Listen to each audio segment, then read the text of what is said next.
因为东七偷了天阶法宝一事，他和我吵了一架。既然这样，就不要再跟他联系了。师公，怎么可能啊，师公！你还要我说什么？不要再让我失望，不然，虽然你是少严氏的少主，可是，要是你的心不是向着少严氏，我第一时间废了你。师公，你不用担心，这件事情我知道怎么处理。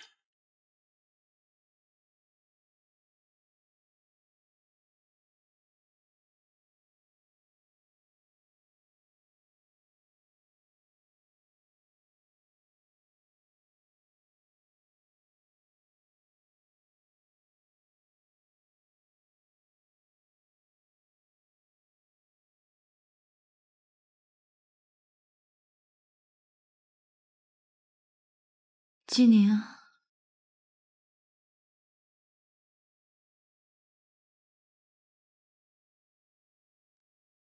发生什么事了？我为什么会躺下呀？可能你太累了，好好休息就不会有事了。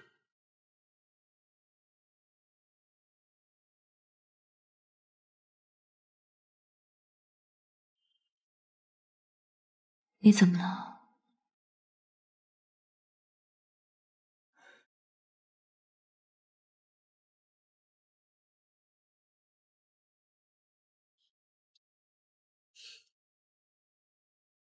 我没什么事，你一定要好好休息。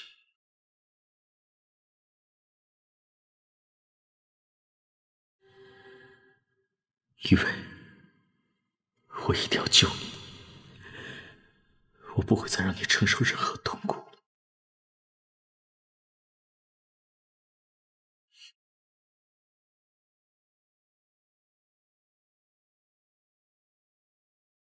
这个就是地图。哼，你确定这就是学宫的地图？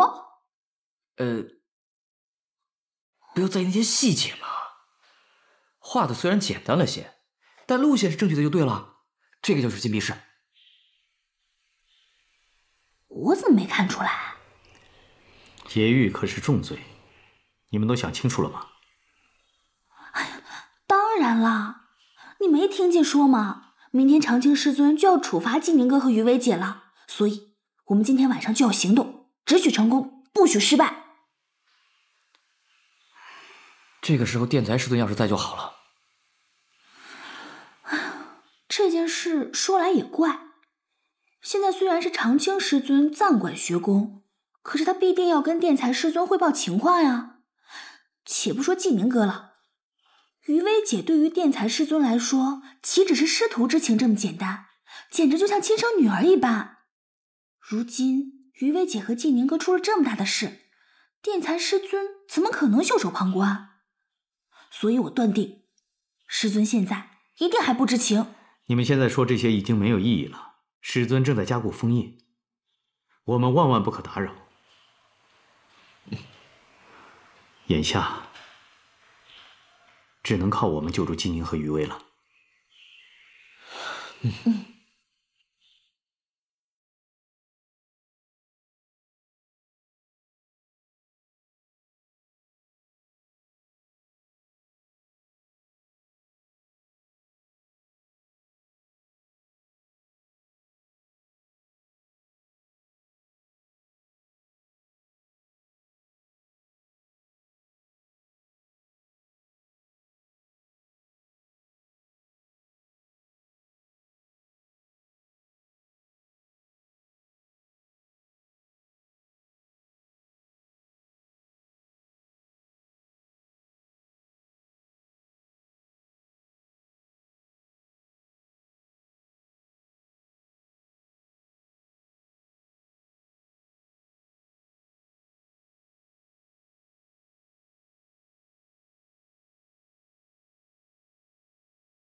宁儿被你们师尊关进了密牢，我想动用阎王府的力量，给黑白学宫施压，把宁儿给放出来。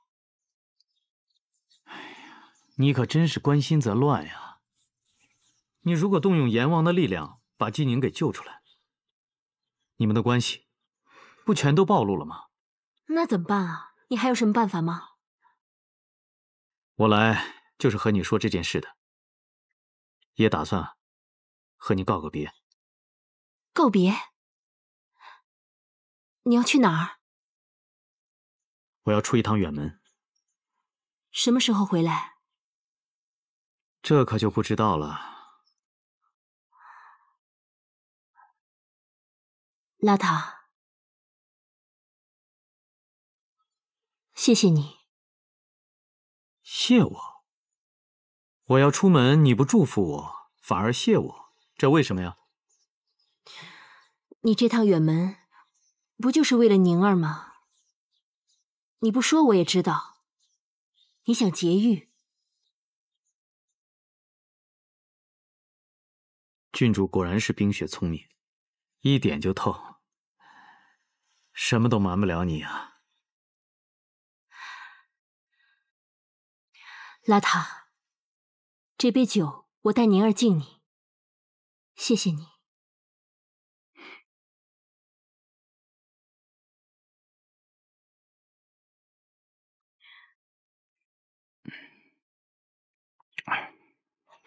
祝我成功吧。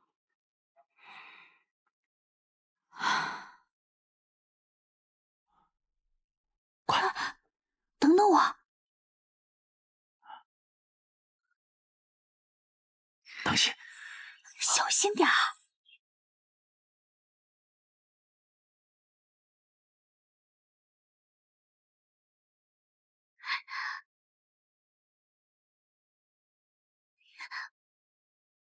哎，小心小心，那边有结界。结界。哎，木头。怎么那么笨呢？哪有结界呀？对不起。小点声。走。没有结界啊。渴死我了！慢点啊。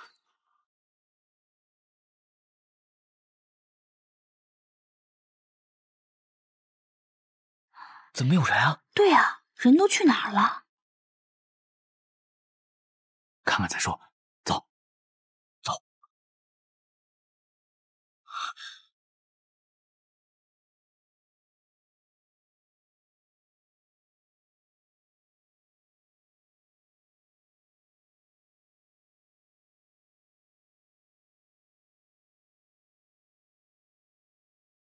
大师兄，刚刚那个结界没有了，这个结界肯定厉害，你来。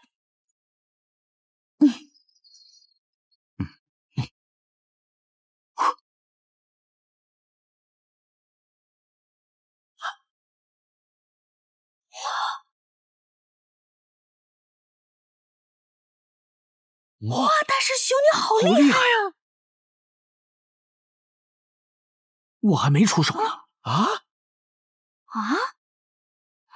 不管了，走。小心点儿。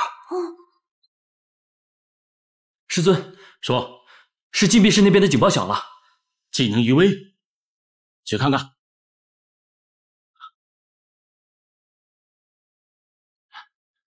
季宁，大师兄，你们怎么来了？季宁、雨薇，金宁哥、余薇姐，我们来救你们了。你们没事吧？是师尊让你们来的吗？哎呀，先别问这么多了，出去再说吧。啊，这到底怎么回事啊？难道你们是来劫狱的？哎呀，余薇姐，这就说来话长了，赶紧走吧。那就长话短说。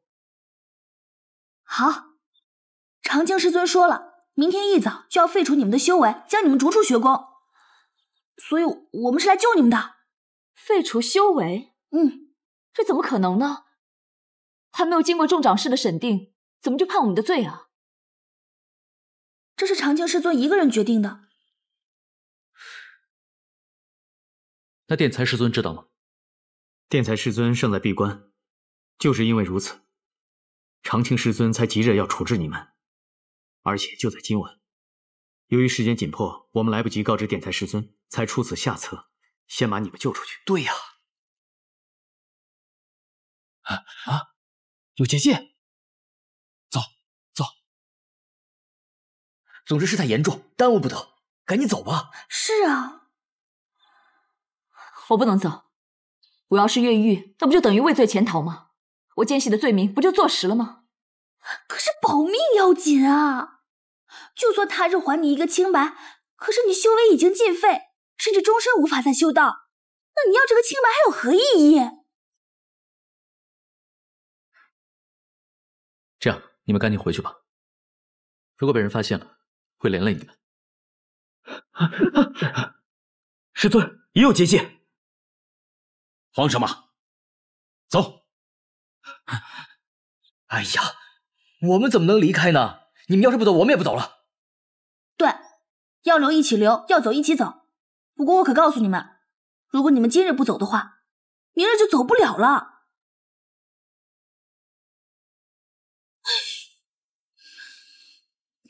纪宁、雨薇，你们留下来不就是要一个清白吗？现在长青师尊根本不给你们辩白的机会，武断的将你们定罪。我们现在无法将此事告知殿才师尊，要不了多久，你们就会被处置，修为尽失。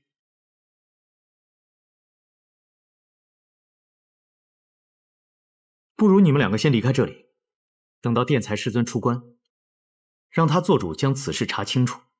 若你们两个执意留在此处，简直就是愚痴不堪。愚痴？大师兄，我们只是不想蒙受不白之冤。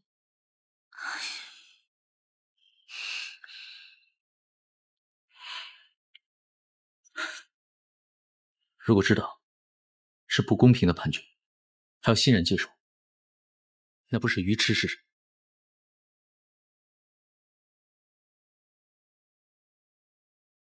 对呀，留得青山在，不怕没柴烧吗？先把命保住要紧啊！走吧，雨薇。走吧。我们先离开再说吧。走吧，走吧，来，走。快，来，走。快。没人，我们现在往那边走。这边走，走。快走。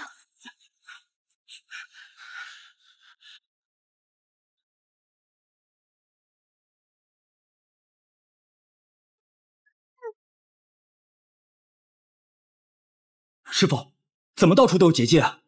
看来是有人想帮他们逃跑。废话，会是谁呢？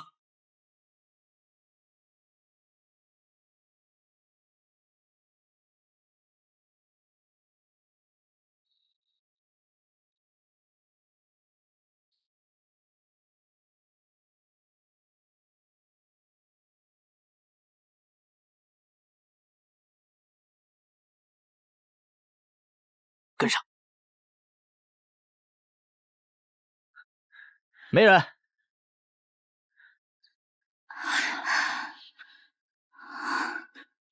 现在可以说了吧？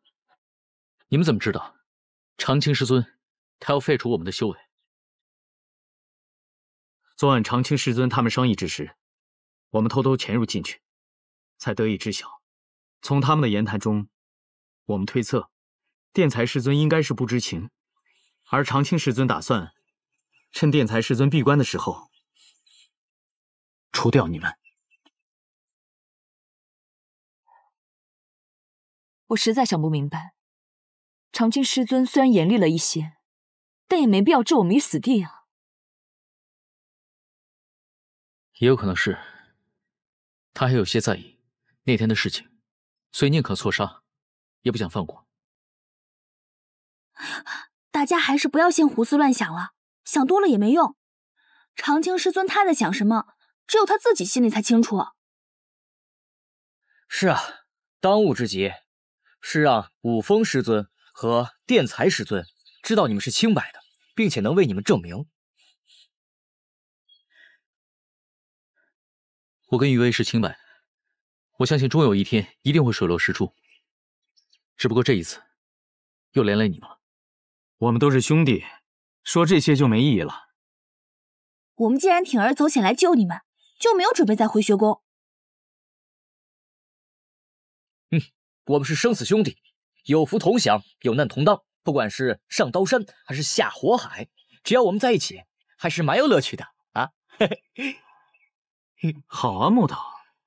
那下次有危险的时候，你先上，我让你好好体会一下什么是乐趣。你有病啊你！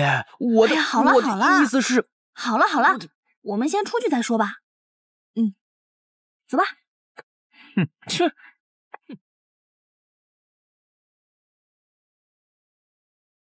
师尊，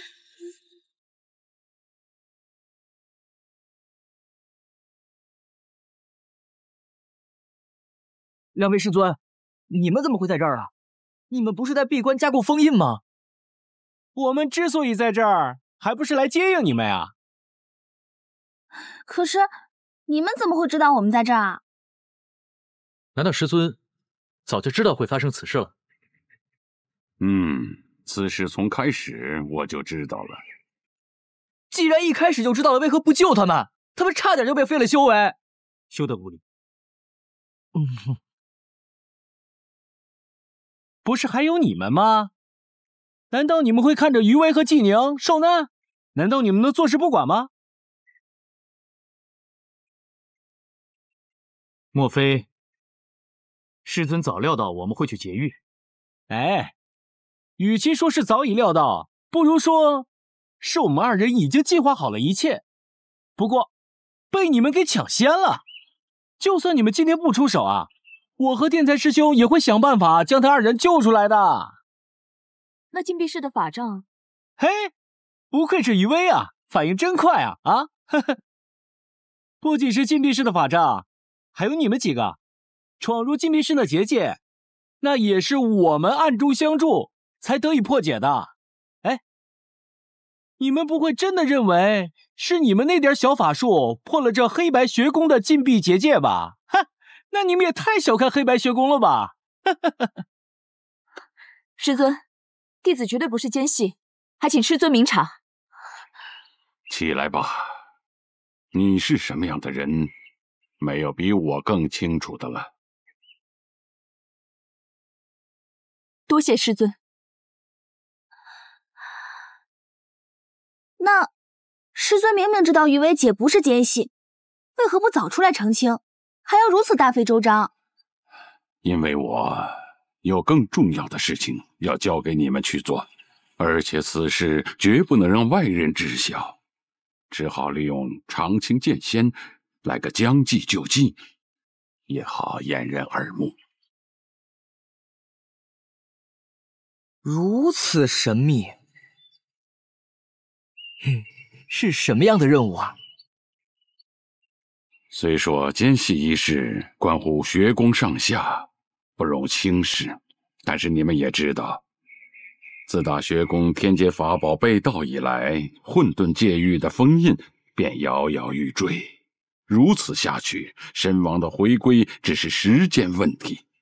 这是关乎到三界命运的一件大事，事关重大，所以当务之急是要巩固封印。我与五峰道人尝试了许久，都无法将其封印起来。现在只有借助天阶法宝的原力，方可再次封印。混沌界域，师尊是要我们去找回天阶法宝。天阶法宝既然已经被盗，就没有那么容易再找回来。从无间门身上夺回天阶法宝已不可能，现在只好想别的办法来巩固封印了。另寻他法。我要你们寻找另外2件天阶法宝回来，只要2件天阶法宝的原力，就可以巩固封印。巩固封印固然重要，可是2件天阶法宝岂够？要不然我们多寻一些回来吧。多寻找一些？嗨，别说瞎话了，这天阶法宝是何物啊？你们可知道吗？世间罕有，别说寻回了，啊，很多人一生都未曾见过呀。就说咱们学宫被东岐偷走的那2件啊，那也是我们学宫前辈历时了几千年，经历了多少磨难，那才得以获取的呀。原来如此，那我们根本就不可能寻到吗？所以此行千难万险，连为师我都不能保证你们的性命安全，你们还愿意接受此任务吗？未能从东岐处夺回天阶法宝，我有不可推卸的责任，我当然愿意戴罪立功。师尊之命，弟子一定遵从。金年哥去哪儿，我就去哪儿。嘿，那自然不用说，我也去。找天阶法宝总比待在学宫里面好，我也去。好。哎呀，不过呢，这个天阶法宝啊，一般都在大氏族的部落里面，当生物一样给供着。恐怕你们这么去的话，人家是不愿意借给你们的。啊，这是我亲手写的黑白学宫的信函，希望那些氏族啊，能给咱们黑白学宫面子，将此法宝借给你们。哎，但是啊，要是人家都不借的话，那你们可得自己想办法了。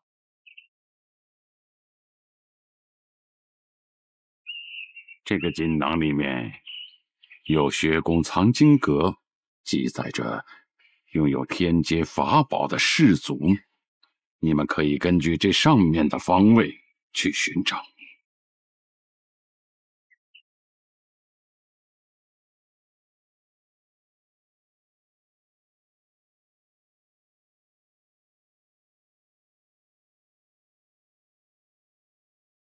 好了，时辰已不早了，你们赶快上路吧。哎，师兄，嗯，你说他们真的能找回天阶法宝吗？放心吧，他们一定不会让你我失望的。师尊，弟子还有事要请教，不知可否借一步说法？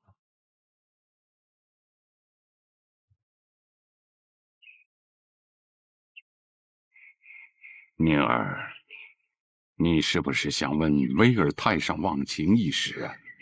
是。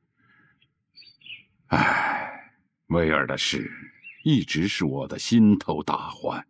这么多年来，我一直想方设法的救他，可是没有其他的办法。这是他命中的结束啊！难道真的没有办法吗？世间万物相生相克，定可以找到解决之道，只是暂时还没有找到那个办法。宁儿，你想救威尔？师尊，我一定会想办法救于威，但在还没有找到办法之前，我认为我最好是先远离他。我不想让于威再受太上忘情的反噬。外面的世界很大，你去寻找天阶法宝的时候，或许能够帮助威尔找到太上忘情的解药。明白。看你如此春风得意，想必是无形之剑即将炼成。没错，再有7日，待无形之剑炼成，我便可突破封印而出，重回这赤灵界。我苦等1000年，终于等到了这一天。现在，谁也不能阻挡我的回归。哼！这赤灵界里的宁静，时日无多了。但是，这7天中，你万万不可大意。越是临近大成之日，越要谨慎。黑白学宫那群人，从来没有放下警惕。他们试图要巩固封印，阻止你回归。哼！如今我回归已是大势所趋，那些雕虫小技何足挂齿？试问这天下，谁能够抵挡住无形之剑的抵抗？话虽如此，但你要知道，只要一日你的力量不能完全发挥，他们就有办法能将你再次封印。你原本是混沌界域的人，在这里法力就会受到限制，对他们来说是不足为惧的。如今唯有此事让我日夜忧心。若无法发挥我全部的力量，待我破印而出之后，定会遭到赤冥界域所有人的追击。那样的形势对我非常不利。若在我回归之前找不到，就非常难办。你看还有其他的办法？这个我倒是想过。你的力量实在太过强大，或许需要假借他人之手才能得以释放。倒是如果没有其他方法，可以找一个临时的傀儡，你施法控制他，通过他来行事。虽然受到一些限制，但这也是能避免你再被封入封印的最好方法了。也只有如此了。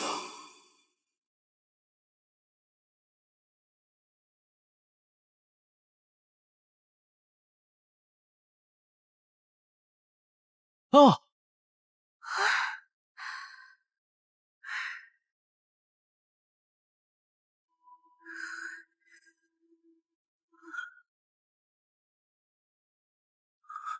原来这里就是东河市啊！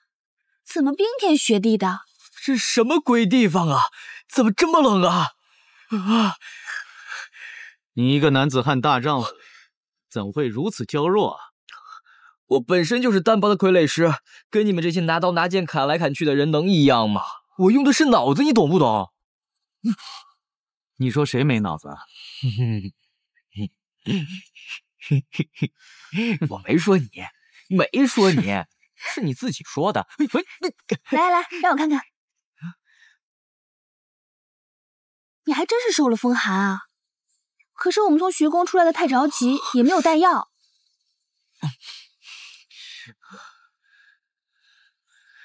没事儿，你们放心吧，我挺得住。这事儿可不能小视，伤风感冒会导致……穿上。哎呀，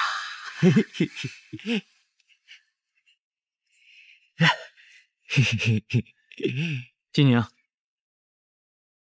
我看你们先去东河市打探消息，我带着这个呆木头先去找大夫，等他身体好一点，我们再想办法会合。行，那大师兄，木头就拜托你了。你们要小心啊，要小心。好，还不走？小心啊，担心啊。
那个女孩为什么穿着婚服被绑着呢？他们是要把那个女孩当成祭品。献给河神。哪有什么河神？我看是妖魔鬼怪在兴风作浪吧。我们去救他吧。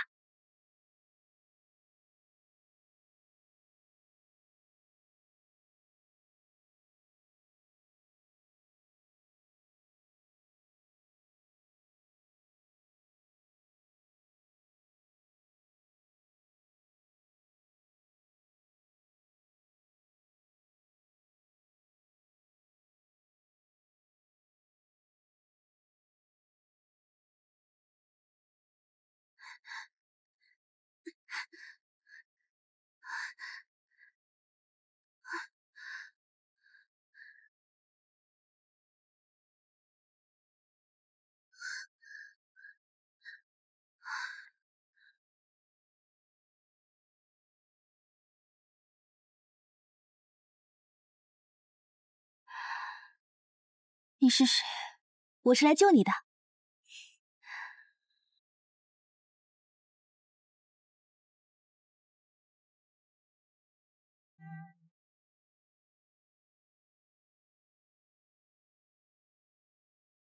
木岛，啊，你以后坚强一些好不好？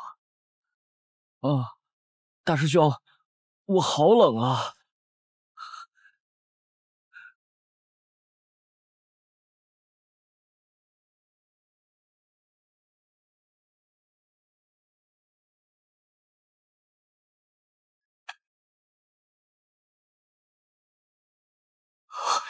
来，你坐下来歇一会儿啊。哎呀，好冷啊！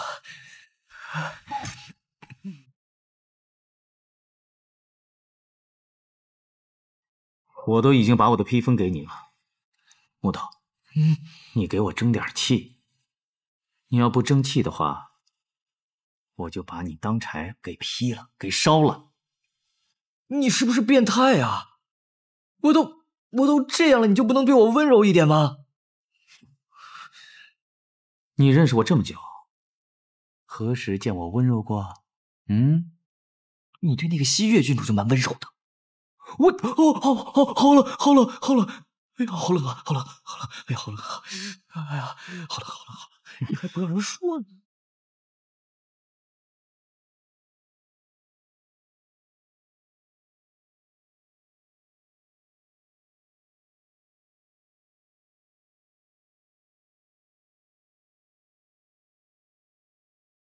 你们几个去那边看看，你们几个去那边，你们跟我来。好冷啊！跟我来，你们几个去那边。稍等一下，稍等一下。啊，我们恰巧路过此处，我师弟感染风寒，所以我们在此处歇息片刻。不知附近可否有药铺啊？你们是外地来的？对。我劝你们呢，还是就在此处歇息吧，别到处乱跑。我们东河市最近乱着呢。乱？对，最近呢，我们东河市来了2个祭司，一个大祭司，一个小祭司，把我们东河弄得乌烟瘴气，就连我们族长都失踪了。我们的小公主也被抓了去做祭祀。活人祭祀？活人祭祀。我是我们族长的侍卫，我最近也一直在找他，可都杳无音讯。我猜啊，一定是那2个祭司把他抓了起来。可是我们又斗不过他们，所以说我只能去求别的氏族前来帮忙了。哦，对了，这些药是我们东河市的药，希望可以帮助到他。你们呢，就在这待着，别到处乱跑啊！真是太感谢了，您真是帮了我们大忙。客气了，那我就先告辞了。走。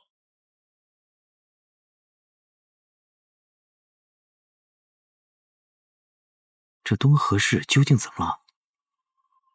静静他们不会有事吧？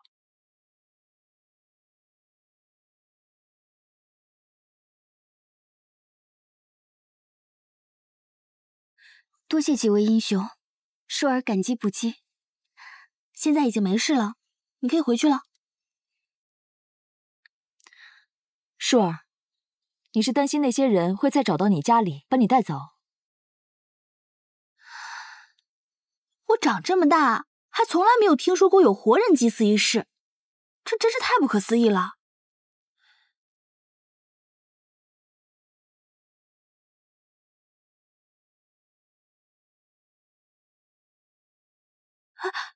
起身说话。实不相瞒，我乃东河氏的公主，东河树。舒儿，你是东河氏的公主？那你爹岂不是东河氏的族长？那你父亲怎么会允许把你当作祭品呢？几个月前来了一个人，令河流泛滥，父亲想击败他，却失败了。前不久来了位祭司，每次做完法之后，河流都能恢复平静。可是他试图夺权，还把父亲囚禁起来。大祭司对族人说要把我当作祭品去给那妖人，妖人就不会再来侵犯。要不是你们，舒儿今天就命丧于此了。原来如此。纪宁，这两个人兴风作浪，想必私底下也早有勾结。没错。舒儿，如果你相信我们，那你告诉我，你父亲在哪里？我们会把他救出来。真的吗？当然是真的，相信我们没有错的。舒儿与几位英雄素昧平生，这般大恩大德，我无以为报。刚才是什么妖法，竟然如此厉害？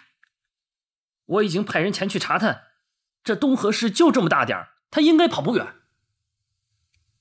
最好如此。我可是很久都没有大开杀戒了。这小公主要是找不回来，东河市的东河记，我可不会轻易的交给你。是。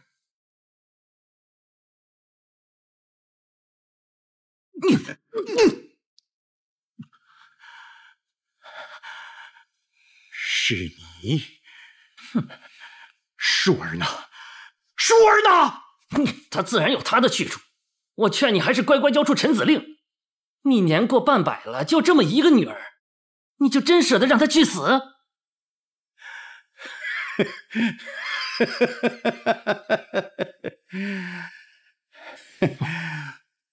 我就是死也不会将陈子令交给你们，不能让我的族人被你们这种人统治。你还真是顽固不化，你就真不怕你女儿命丧黄泉吗？若是要我用全族人的生命换取我女儿的性命，就是舒儿她也不会愿意的。怪就怪我有眼无珠，让你进了我东河市，残害我族人。我就是死了，做鬼也不会放过你。罢了，何必跟他废话？既然这么想死，倒不如成全了他。哼！哼！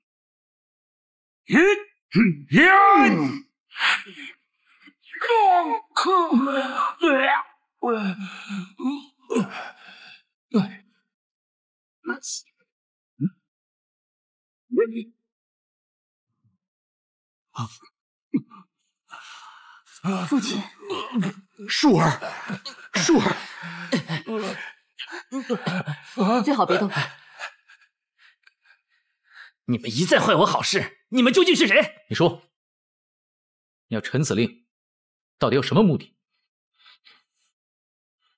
我奉神王之令，夺取天阶法宝。神王？说清楚一点。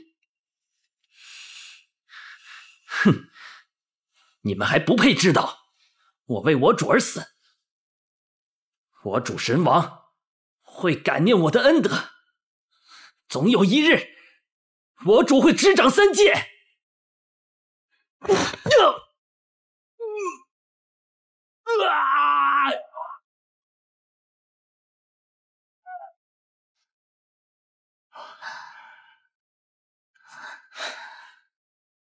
感谢几位英雄相救。你就是东河氏族长东河敬。哦，正是在下。几位英雄不仅救了我，还救了小女，大恩大德，没齿难忘，请受老朽一拜。族长多礼。族长，实不相瞒，我们这次专程来东河市，其实是有一事相求。诸位英雄请说，若我能做得到，绝不含糊。族长，我叫季宁，我们是黑白学宫弟子，奉师命前来，是想向族长借一个东西。借什么东西？天阶法宝。族长，实不相瞒，我们这次专程来东河市，其实是有一事相求。诸位英雄请说，若我能做得到，绝不含糊。族长，我叫季宁，我们是黑白学宫弟子，奉师命前来，是想向族长借一个东西。借什么东西？天阶法宝。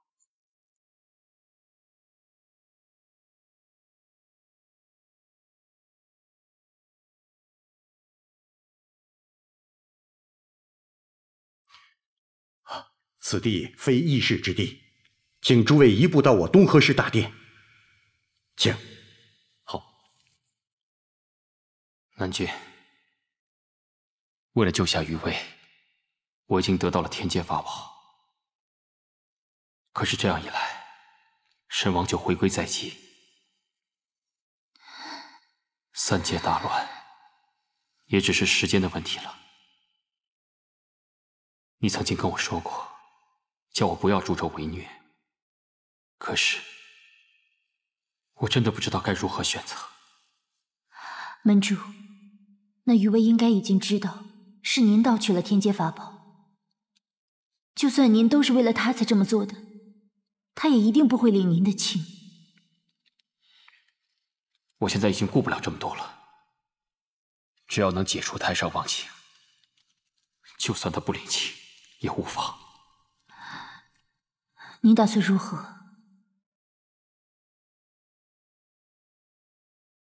神王如果回归的话，他一定会通过控制别人来释放力量。下一步，他应该是找到一个合适的目标才是。可是现在这个任务并没有交给我。哼，也许神王现在对我也是有所顾虑。我们接下来做事一定要格外小心，静观其变。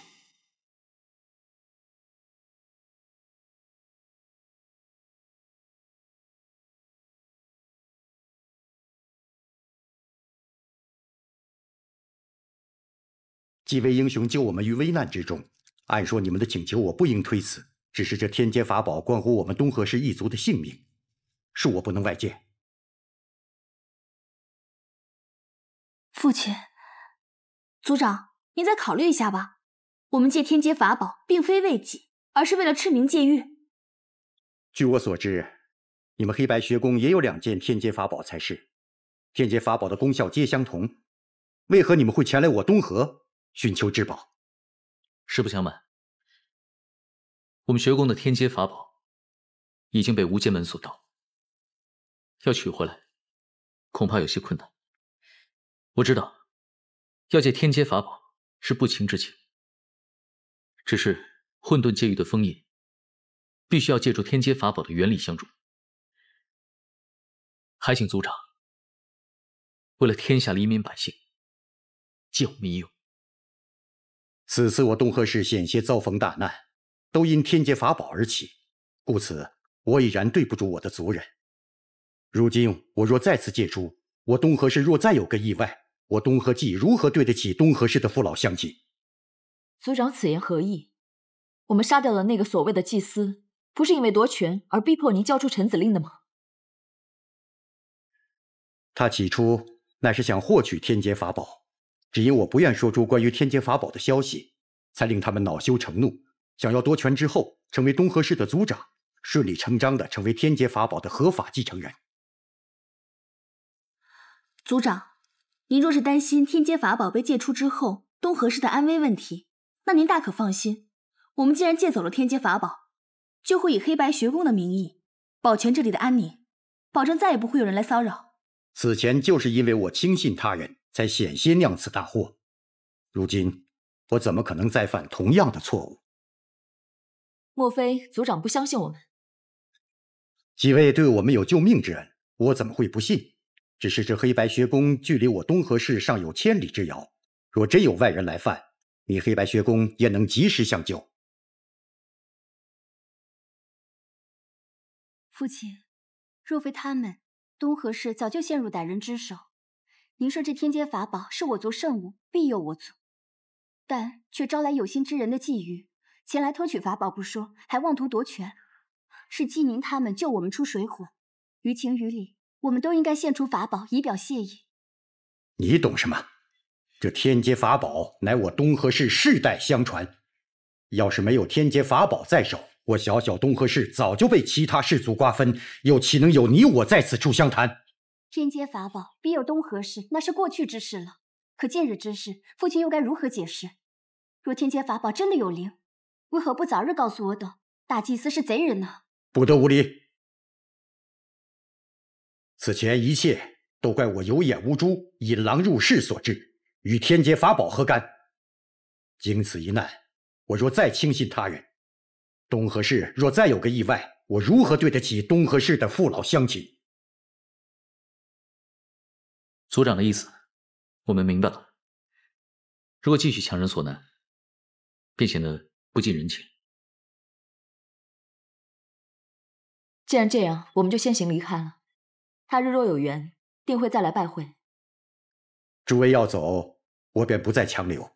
待我整顿好东河市之后，定会前往黑白学宫登门致谢。我们先告辞。告辞，告辞。父亲，那我去送他们。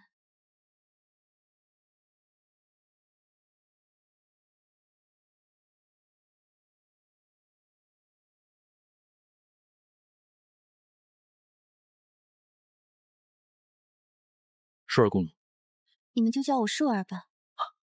舒儿，你就不要再送了，我们就在此别过吧。没想到我爹竟然如此顽固，你们救了我们，我们却未能帮上忙，真的很抱歉。舒儿，天阶法宝本价值连城，再加上东河市又刚刚遭贼人觊觎，族长谨慎一点也是情有可原。舒儿不必介怀。你们放心，我仍会劝解我爹，让他借出天阶法宝。如此甚好，但若是族长执意不允，便也罢了。今后你们有什么打算？我们下山本来是要去找2件天阶法宝的，看来如今只能先去找另外1件天阶法宝。原来如此，有缘再会。再会。再会。告辞。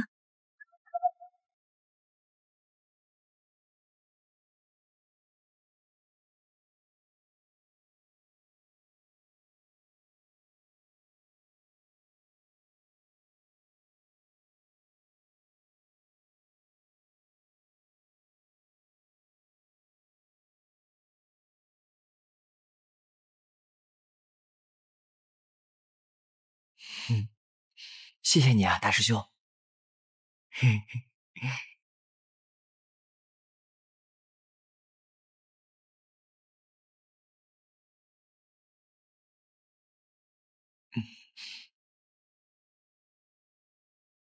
起来喝药。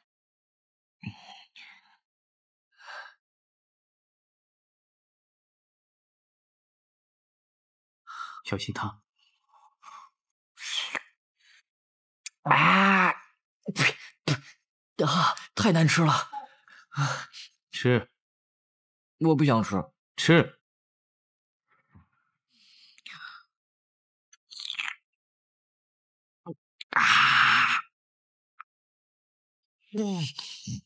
来。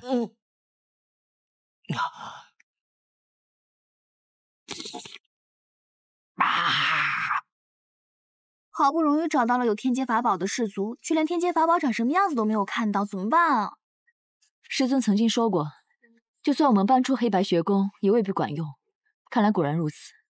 雨薇姐，你看静宁哥一直不说话，你要不要问问他怎么回事？啊？去啊！静宁，嗯，你怎么了？我没怎么，就是在想天阶法宝的事情。我看你不像是在想天阶法宝，你倒是像有心事。没有，真的没有。你骗得了别人，骗不了我。到底怎么了？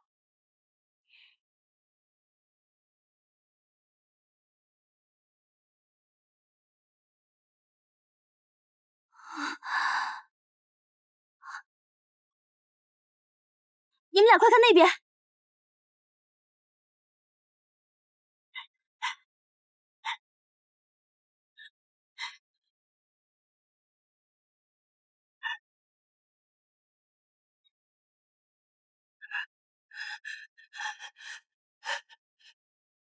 大祭司在偷东西呢。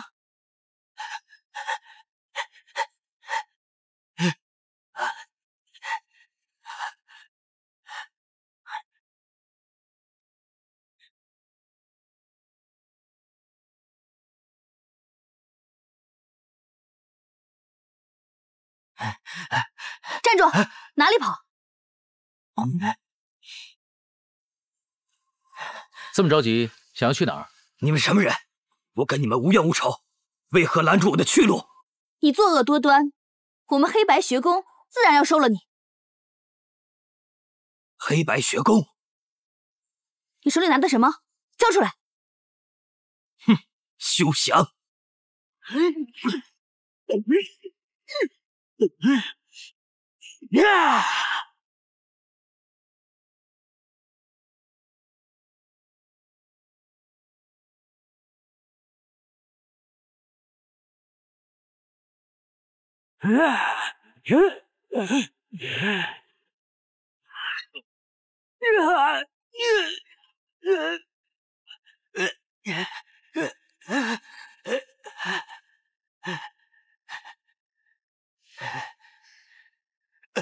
饶命！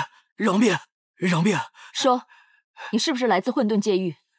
为什么要盗取天阶法宝？我说，我就是从混沌界域的时空碎片里逃出来的一只小妖兽。时空碎片里面有什么？除了灭尸妖兽，还有成千上万只小妖兽。我法力低下，但是却会着穿越时空之术，所以我就逃到了东河这个地方。我偶然发现这东河市有着天阶法宝，所以便下定决心想要盗取修炼。你说的那些小妖兽，是不是都是神王饲养的？是。一开始，神王是派铜鱼来饲养我们，后来变成一个黑袍人。黑袍人？没错，这黑袍人深得神王信任，而且法力高强，不在神王之下。他是什么人？我也不知道，但是我看他们像你们。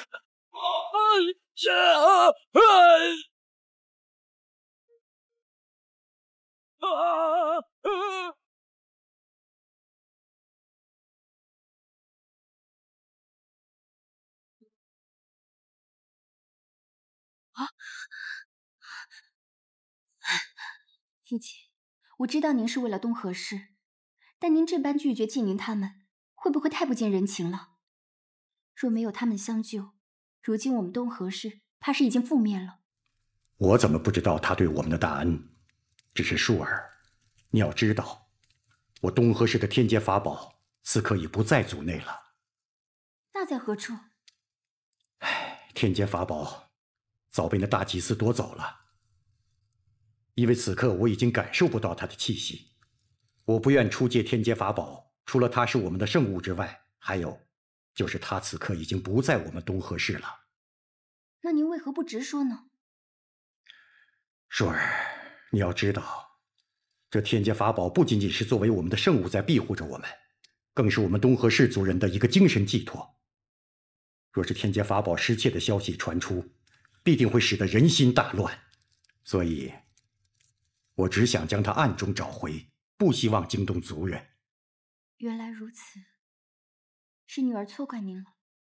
唉，不知者不怪，也是我事先没有与你说清楚缘由。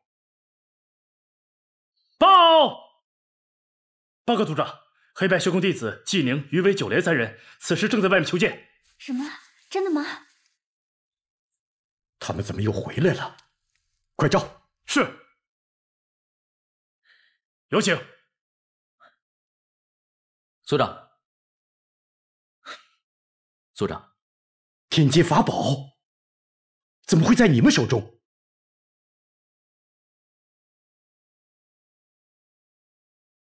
是这样的，在我们回去的路上，我们遇到了那个大祭司鬼鬼祟祟，便觉得这当中一定有问题。结果发现，他果然盗取了天阶法宝。我们把他拦截下来，取回了法宝，如今特意送回来。可是，你们不是也需要这天阶法宝吗？为何不直接拿走，还要送回来呢？我们虽然需要天阶法宝，但也还是希望能得到族长的首肯。如果我们直接拿走，那不就跟那假祭司一样了吗？不愧是黑白学宫的弟子，果然与众不同。老夫今日得见，佩服，佩服。族长，既然法宝已经送回来了，那我们就走了。你们一再帮助我们东河氏，为何不多留几日，让我们好生款待你们？顺儿的好意我们心领了，但是如今我们身有要务，实在不便多做耽搁。告辞。告辞。慢着。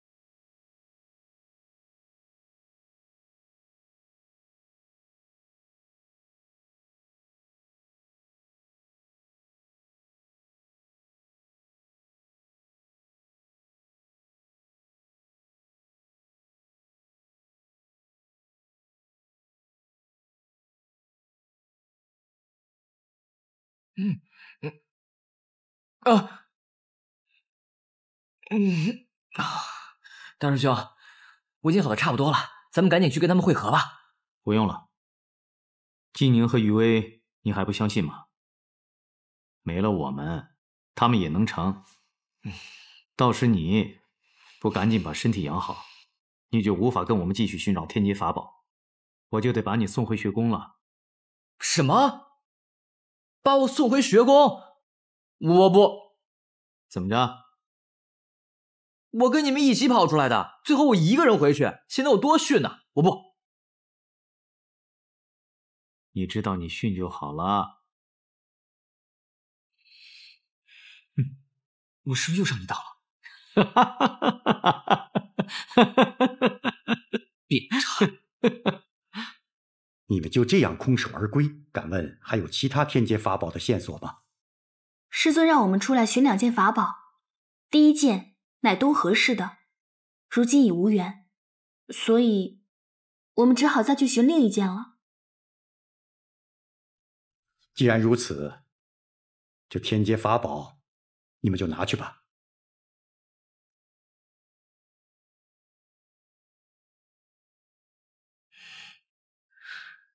族长，你这是？你们说的对，覆巢之下安有完卵？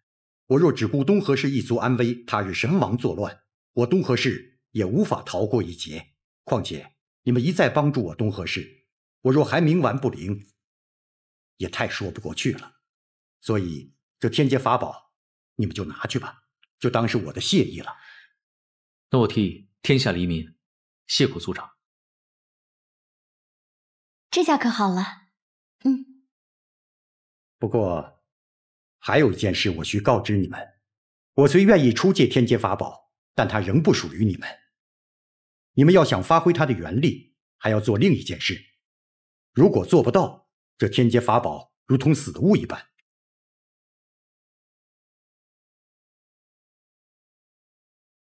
那我们需要做些什么呢？莫非要收服宝物的器灵？不愧是余威啊，果然见多识广。不错，就是器灵。其实这天阶法宝就是一死物，最重要的是其中的器灵。每个天阶法宝都有器灵在身，器灵乃是看守天阶法宝的精灵。每个天阶法宝都有不同的器灵，其灵力也根据天阶法宝的不同而有所不同。如果你们没有得到器灵的认同，就算你们拿到天阶法宝也没有用。父亲，大祭司盗走了天阶法宝，你并未特别焦虑，就是因为它里面有器灵是吧？没错，这也是避免他人夺取天阶法宝为非作歹之策。若是他们降服不了器灵，这天阶法宝就是一死物。天阶法宝认主，最终还是会回到我的身边。族长的意思是，让我们去降服器灵。要知道，降服器灵并非易事，就连我都无法预料，或许还会有所伤亡。你们还愿意去吗？当然愿意了，我们就是为了这天阶法宝而来的。可若是不能降服器灵，我们带着如死物一般的天阶法宝又有何用呢？您可有降服器灵的办法？可否告诉他们？这器灵乃是我东河氏先祖所降，我只不过是继承祖荫罢了。降服之法，恐怕无从说起。我只知道，每个器灵都有各自的脾气秉性，有些温顺，有些残暴。不过你们放心，这器灵并非妖兽，他们是通灵的圣物，需要你们设法来获得他们的认同。如若将其斩杀，这天阶法宝也一样会成一死物。也就是说，我们必须要让他心甘情愿的认可我们。没错，我虽未曾进去降服过器灵，但我深知这绝非易事。族长，你放心，我们不会放弃的。对啊，没有试过，又怎么知道我们能不能成功呢？临阵退缩，绝不是我们黑白学宫弟子的作风。族长，请你送我们进入，让我们去降服器灵吧。既然如此，我便将你们送入，一切务必要小心谨慎。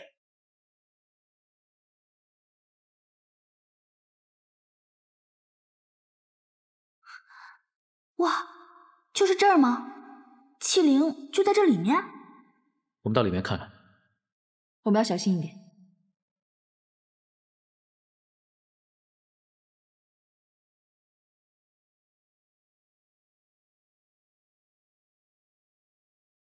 这里仿佛也没有什么不一样的呢。这个器灵到底在哪儿啊？有人在暗中盯着我。我也有这种感觉，就是说不上来到底哪里怪怪的。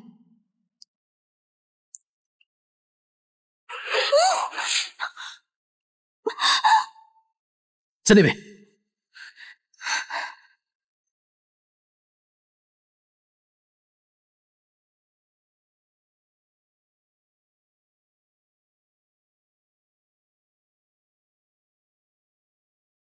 这里就是器灵所在的地方。你们看，这上面有很多古老的花纹，我曾经在经书上看见过。这些古老的花纹应该是3届大战的时候留下的。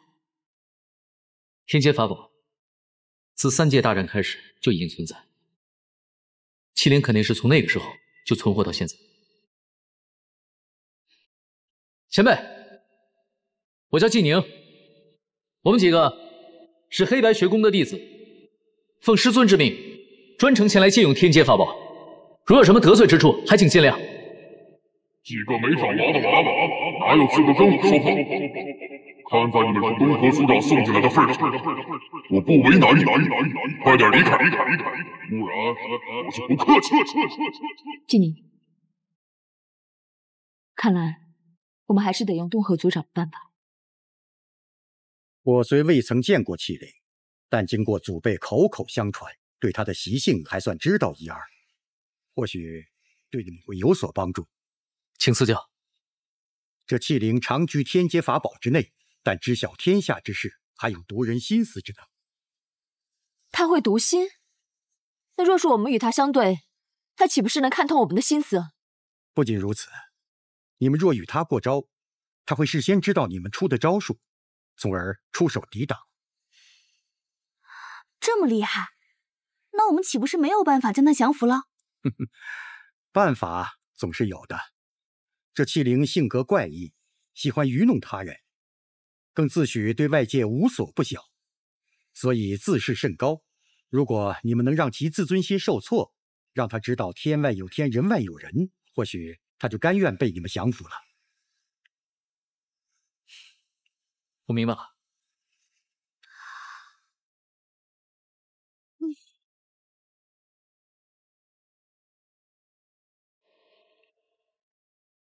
前辈，我听他们说，你对天下无所不知，更能洞察别人的心思。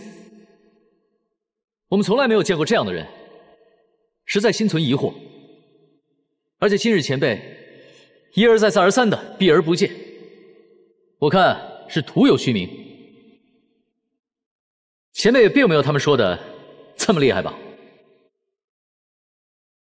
无知小儿，休得无礼！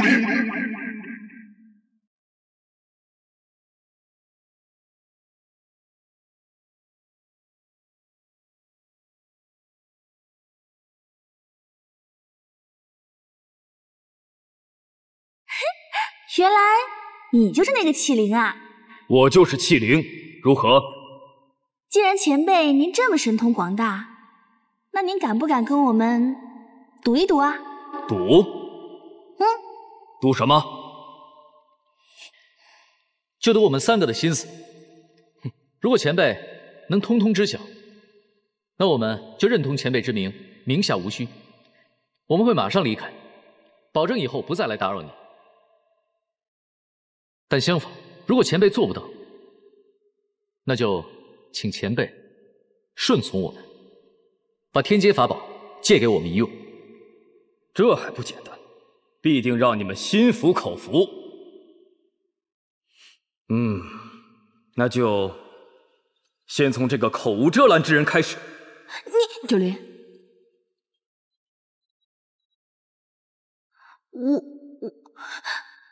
不然先从他开始吧，他是我们之中武功最高的那个。余威出身凤族，小时候家族被灭，后被师父收养于黑白雪宫。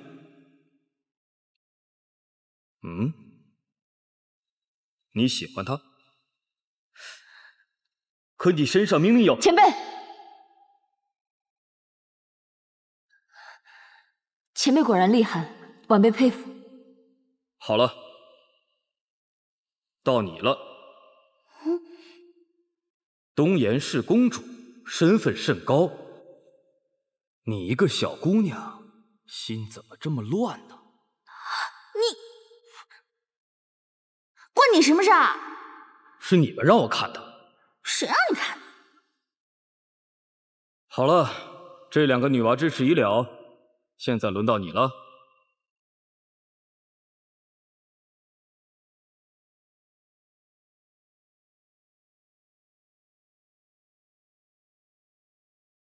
一片空白，怎么可能？我能读尽天下人的心思，却无法读尽他的心思。说，你是谁？我是黑白学宫的伎娘。你竟然敢欺骗我！纪灵哥，纪灵，余威别过来！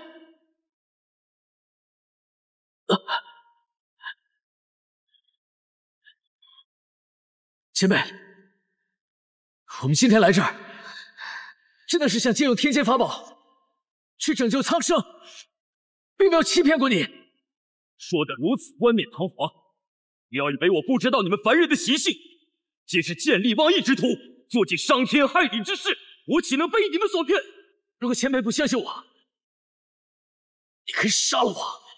行，如果这样可以拯救赤明解狱，可以让你放下对世人的仇恨，生我一个，这太值了。居然有人蠢到牺牲自己拯救苍生！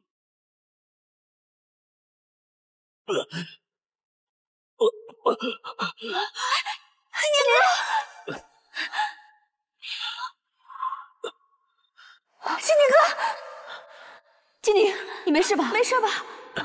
没事。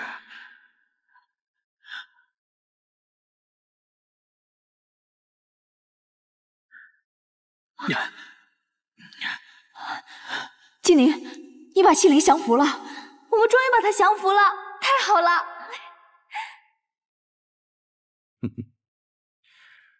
不愧是黑白学宫的弟子啊，果然不出我所料，你们顺利降服了气灵。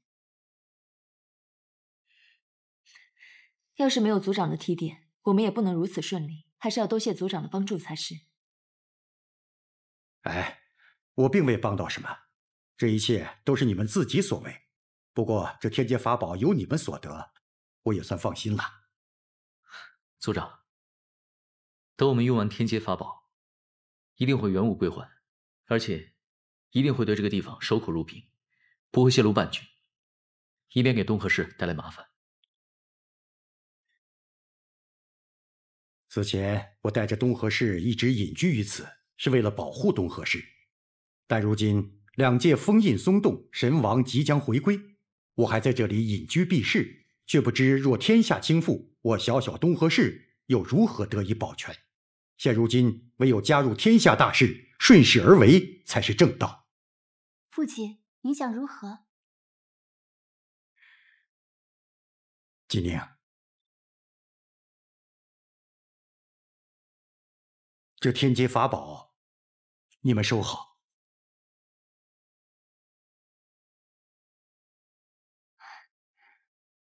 我东河氏不能再一味的自保，我们也是这赤明界域一份子。赤明界域有难，我们怎么能坐视不管？我东河氏虽弱小，但也愿意为抵抗神王出一份力。这天阶法宝，就赠予黑白学宫吧。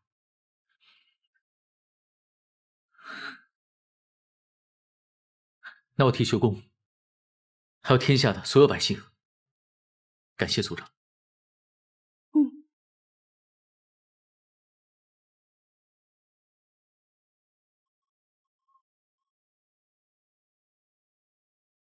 哎呀，他们怎么样了？还没消息呢。把这个一点都不抗冻的破披风还给你。看来你是活得不耐烦了。哎呀，我们去找他们吧。哎呀，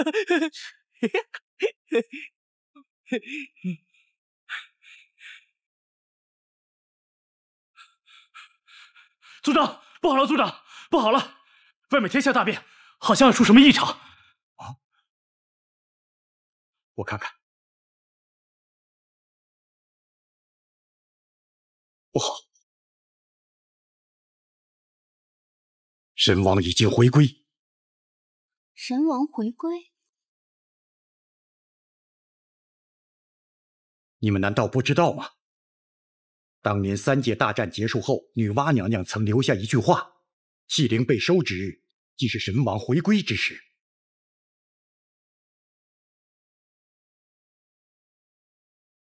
看你们这个样子，想必你们师尊也没有告诉过你们。哦，我明白了，这就是您刚才既希望他们取得天阶法宝，又不希望他们取得天阶法宝的原因吧？我曾听说神王回归条件苛刻，应该不是那么简单的。确实如此，东河以锻造之术闻名于天下。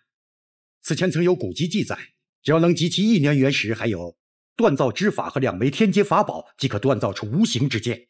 这无形之剑威力巨大，能够打破任何封印。可如今气灵被收，便说明神王已经打造出了无形之剑。1年原石、锻造之法和2枚天阶法宝。 2枚天阶法宝，神王已经有了，只是这1年原石还有锻造之法，他是怎么获取的？上次黑白学宫典籍被盗，或许那典籍就是锻造之法。那1年原石呢？它可不是轻易可得的。在我去黑白学宫之前，我们季氏曾经发现过一个巨大的原石矿脉，只是在我们探取矿脉的时候，并没有发现什么1年原石。1年原石不像原石矿脉那么大，往往只是一小块而已。纪年啊，你说的那原石矿脉有多长？大概数百里长吧。数百里？1里原石矿脉要上百年才能孕育而成，而你们有数百里，至少要上万年。那么你们即使拥有1年原石，也不足为奇。这么说，神王的1年原石很有可能是从我们季氏的原石矿脉所获取的。大有可能。如此，神王已经拥有1年原石、锻造之法和2枚天阶法宝。这么说，他真的回来了。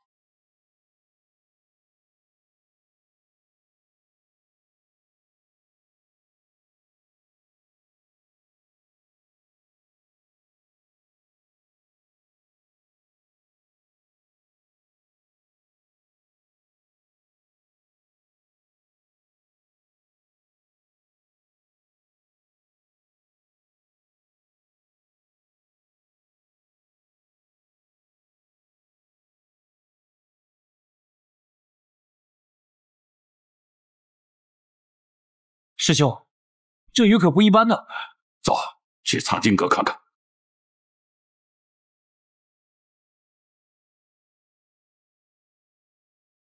师兄，如何？走。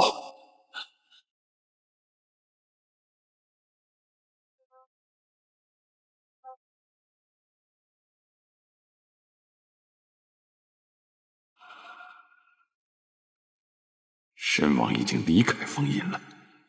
什么？你是说神王已经破印而出了？不要着急，兴许纪宁他们已经找到天阶法宝了。哎呀，这我能不着急吗？神王破印而出，这3界眼看着就要大乱了。师兄，你怎么能如此淡定呢？你不着急吗？着急有什么用？这不是着急的时候。越是在这种时刻，越要平心静气，莫让对方扰乱阵脚。再说，神王即便逃离了封印，一时半会儿也掀不起什么大浪来。师兄，你的意思是？刚才我在封印中探寻到神王，他自己虽然已经逃离了封印，但是大部分的混沌之力依然还在，只有少数力量随神王而去。这混沌的力量，他无法一并带走。这样的神王不足为惧呀。那神王将混沌之力留在封印，必定会回来将其带走啊！不仅如此，如今的神王还在封印中，也是他力量最弱的时候，是我们将他封印的最好时机。我们要在神王没有找到可以承载他力量的人之前，将他再次封印。唉，我看靠你我2人之力，未必能行吧？就算借助纪宁带回来的天阶法宝之原力，也未必能再次将其封印啊！当下只有请他出关相助了。他？只有他在千万年前参加过神王封印，如果他肯相助，就能阻止神王回归。师兄，你说的莫非是？没错，明霄长弓。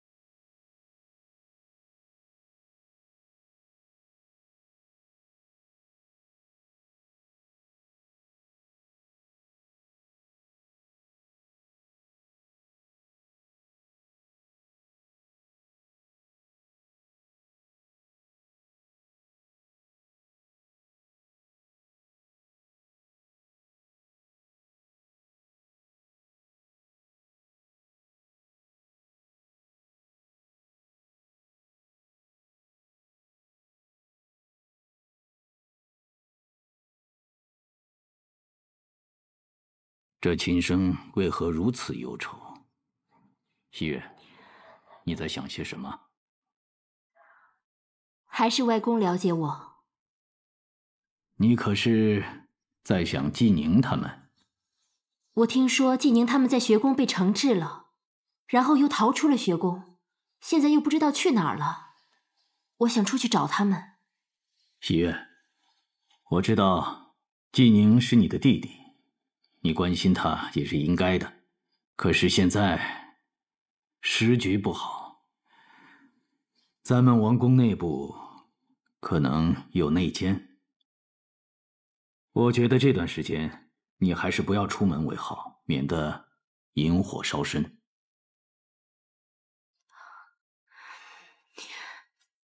外公，宁儿是除了您之外我唯一的亲人了，我一定要去救她。西月，外公，外公，请给我一只应龙卫，我要去找宁儿。不行。外公，我说不行就不行。就算您再阻拦，我也是要去找的。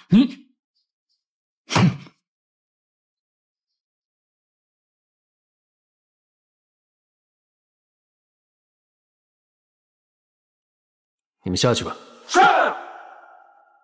师公，上回刺杀失败，门主已经开始怀疑我了。您一定要格外小心，千万不要再露出任何马脚。放心吧，东岐那边有什么状况？他应该在黑白学宫伤得十分严重，最近在无间门都没有见到他。